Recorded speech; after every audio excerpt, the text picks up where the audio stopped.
14h-16h, Brigitte Lahaie, Sud Radio. Et nous évoquons les violences invisibles avec Jean-Charles Bouchou, qui existent dans le couple, dans la famille, aussi dans la société. De toute façon, elles sont partout. Et le mieux, c'est d'apprendre à les repérer et donc de se repositionner en tant que sujet. Puisque par définition, une fois qu'on les a repérées, elles ne sont plus invisibles. Très juste, absolument. Bonjour Kelly. Bonjour Brigitte. Bonjour Jean-Charles Bouchou également. Bonjour Jean-Charles.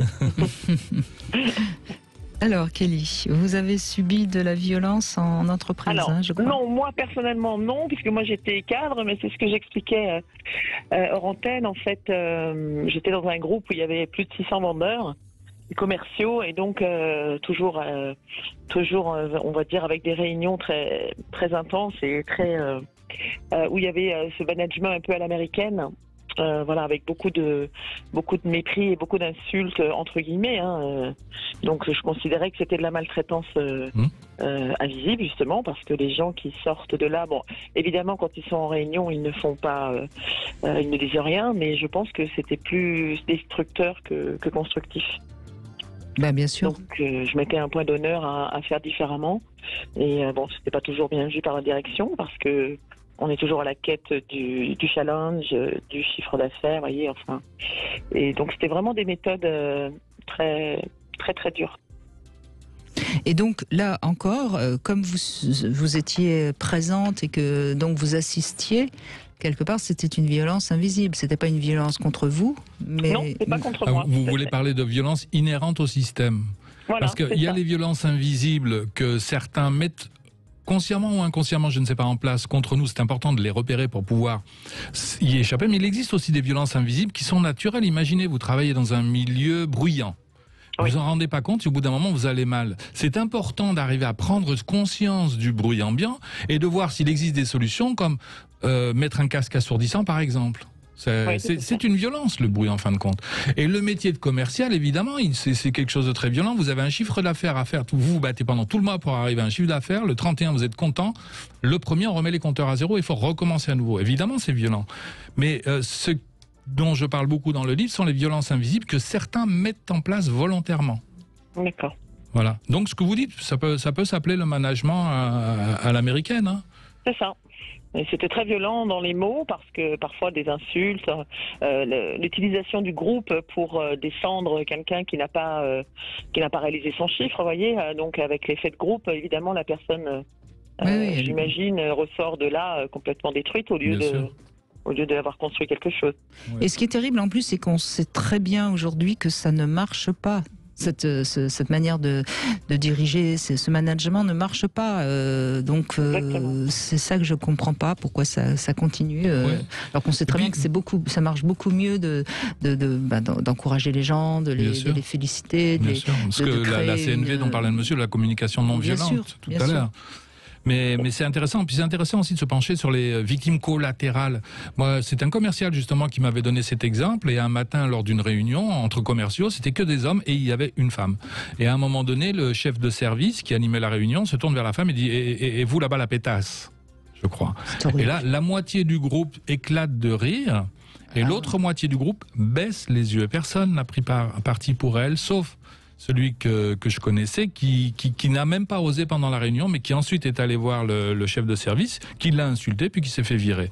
Et il y a donc il y a la violence qui est parfaitement visible que subit cette femme, c'est certain, mais moi je me penche aussi beaucoup sur les victimes collatérales qui n'osent pas réagir et qui, eux, subissent aussi une violence. Et à eux, on n'y pense jamais.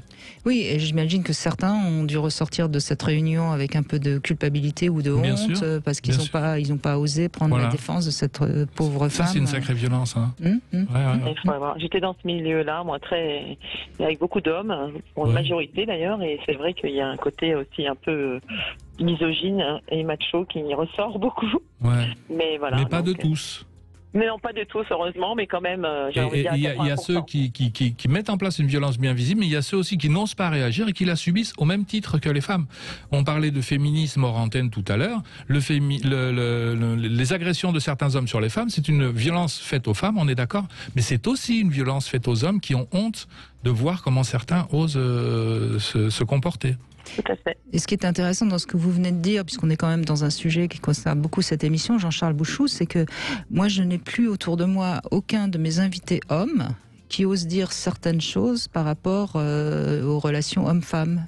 Parce qu'ils ont peur justement d'être... Ils ont peur de se faire gronder. Oui, ou d'être assimilés aux harceleurs. Enfin, vous voyez. Oui, donc il y aurait deux sortes d'hommes. Il y aurait les harceleurs qui sont des espèces de machos pas très intéressants. Et il y aurait les autres qui sont des petits garçons qui ont peur de se faire gronder par maman. Non, on a le droit de dire à un moment donné, moi les femmes m'agacent, quoi. Et puis après on se réconcilie, on se prend dans les bras. Je veux dire, aussi le fait de se chamailler, c'est magnifique aussi. Ça fait partie de la vie. Vous voyez, on n'ose plus. Oui, mais je vous assure, beaucoup... On n'ose plus parce qu'on a peur d'être mis à l'index. Les hommes n'osent plus dire des choses sur les femmes qui pourraient sembler être légèrement des critiques. Bon, je veux dire, alors que les hommes en prennent tous les jours dans les magazines féminins, par exemple, on dit des choses sur les hommes que jamais on aurait lu dans des magazines masculins sur les femmes. Par exemple, vous voyez ? Oui, bien sûr. Oui. Voilà la violence invisible. Oui, qui est une résultante sans doute de ce que vous racontez, Kelly, de ce qu'on peut dire peut-être qu'on a dit trop longtemps dans les entreprises. Oui, mais tout à l'heure, un monsieur disait quand on se retrouve entre copains, on dit des blagues sexistes sur les hommes, mais enfin, il ne faut pas se raconter l'histoire. Les femmes, quand elles se rencontrent, elles racontent des blagues sexistes sur les hommes. Bah, bien sûr. Donc ça revient au même, quoi. On est entre copains, on en profite pour dire des bêtises. Tout à fait. Oui, et puis ça sert, comme je le disais tout à l'heure, un peu de soupape de sécurité. Oui. On se libère un peu, vous le dites bien dans votre livre, toute énergie refoulée cherche à s'exprimer. Elle veut s'exprimer, elle s'exprimera d'une manière ou d'une autre. C'est-à-dire que dans l'exemple qui vient d'être donné, par exemple, une personne qui assiste à une violence faite contre une femme qui n'ose pas réagir et qui a honte, cette honte, qu'est-ce qu'il va en faire ? Il peut parfaitement développer, si ça arrive souvent, des maladies psychosomatiques, ça peut aller jusqu'à un cancer, pourquoi pas, quoi. Vous voyez ? Donc, essayons d'être lucides. Quel conseil, là, on est en toute fin d'émission, Jean-Charles Bouchoux, quel conseil vous pouvez donner aux gens quand on se sent mal à l'aise ? C'est peut-être parce qu'on subit... Bien prendre conscience de ce qui se passe. Donc pour ça, la psychothérapie, c'est magnifique, c'est fait pour ça. Et puis ensuite, parler, quoi. Entre copains, avec un syndicat, un psychothérapeute, beaucoup parler. Par exemple, dans l'exemple que vous donniez de cette femme qui est traitée de blondasse ou je ne sais quoi, enfin bref, peut-être que après la réunion, si les collègues avaient parlé entre eux, mais tu trouves normal qu'ils la traitent comme ça ? Ils n'auraient jamais osé. Non, mais parce que le groupe se coupe en deux entre ceux qui se prennent pour des dominants mais qui sont en fait d'immondes machos et ceux qui se sentent dominés et qui ont honte et qui n'osent pas prendre le parti de la copine. Mais donc, tout le monde, rien n'est résolu. Rien n'est résolu. Mais comment on résout ?